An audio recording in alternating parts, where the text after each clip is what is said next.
કે ભાઈબંધ તમારે તો કઈ વ્યસન તો નહીં ને? કોઈ વ્યસન ના હોય તો સારી વાત છે, પણ જે વ્યસન એક વખત આદત લાગ્યા પછી જેને છોડવું બહુ કે મારે વ્યસન તો છે જ સારું, 2026 આવતા પહેલા એને છોડી દેવાનું છે. એટલે એની શરૂઆત આપણે આજથી જ કરીએ. જો મારા શું વ્યસન છે તમને બતાવું. આ જુઓ, આનું વ્યસન છે આપણે આ બે એક જોઈએ એટલે જોઈએ જેવું જ છે. તો આજે સવારથી લીધી છે, હજુ ખાધી નહીં. હોવા સુધી હંગાત જ રાખવાનું, પણ એને ખાવાનું.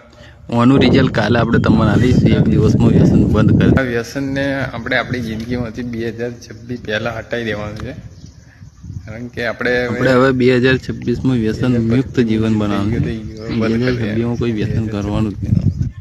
આપણા શરીર મિત્રો, તમને પણ વ્યસનની લત લાગી ગઈ હોય, જે તમે છોડવા માંગતા હોય તો કમેન્ટ કરી દેજો કે તમે